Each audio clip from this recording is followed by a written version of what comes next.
Springfield's richest man, Burns, actually had a son. They both had the same circular marking on their heads. During his college years, he fell in love with Lily at first sight. Soon, they fell deeply in love. After watching a movie, they snuck into a nearby museum. Under the watchful eyes of 4 fake Eskimos, they consummated their love.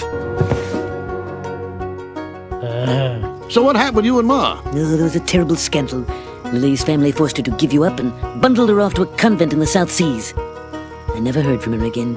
After being abandoned, Larry had been living in an orphanage until he turned 18, then survived by doing odd jobs. Burns felt very guilty and vowed to make up for his past regrets. Looking at the father before him, Larry felt unprecedented happiness. The next day, Homer was sleeping at the control panel as usual. Suddenly, he noticed Larry behind him. Larry said he would be learning business operations as the heir. Upon learning his identity, Homer was very frightened. Larry comforted him to relax. They had many common interests and quickly became good friends who could talk about anything. At night, Burns took Larry to an upscale cocktail party, but his crude behavior made Burns lose face completely. He spent all his time hanging around with Homer and others. Burns couldn't stand it anymore and kicked Larry out of the house. Homer didn't want to see his friend hurt, so he came up with a good idea. Your son has been kidnapped. The bed is lifting me! Go! That day, Homer was brushing his teeth. When he looked up and saw "help" written on the mirror, he immediately wrote "no" in toothpaste. Marge first noticed someone had left milkshakes in the kitchen. Then Lisa discovered the TV could only play one show. No matter how many times Homer changed the channel, the plot never changed. This house is haunted. Oh, the milkshakes have vanished. That night, Marge couldn't sleep. She kept feeling something moving. Suddenly, Abe crawled out from under the covers.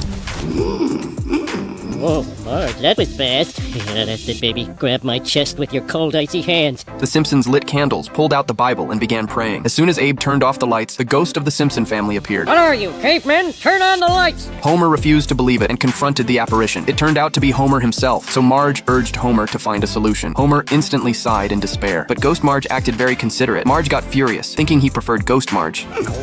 So, he likes ghosts better, eh? So she decided to kill herself. Meanwhile, Homer was soaking in the bathtub. 2 Ghost Marges emerged, vying for his attention, forcing Homer to choose one. Ghost Homer arrived with a toaster in hand and smashed it right over Homer's head. Now only the siblings remained. In the blink of an eye, Bart climbed the window and jumped out. Lisa, not to be outdone, followed suit. Woo! I'm the last of the Simpsons! Lisa was furious. She grabbed her slingshot and fired a pine cone straight into Bart's throat.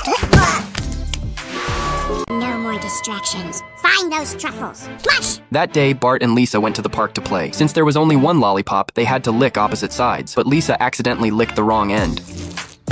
Ah! Sister spit!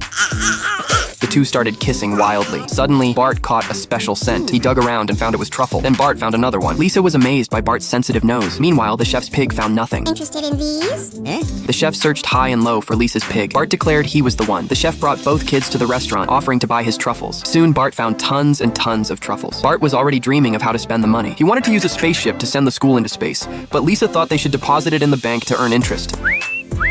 That's a lot of zeros. Bart was tired and wanted to go home. Lisa insisted Bart dig up 3 more truffles the size of a baby's head. Bart went out again, but found nothing. He concluded there were none left in the area. Listen, why don't we just stop this and divide the money? The money? No. The money is working for us. What's not working is your stupid sense of smell. Bart turned and stormed off in anger, only to trip and faint. When he woke up, he couldn't see anything and was wearing a muzzle. You think that makes me a better musher? You're wrong.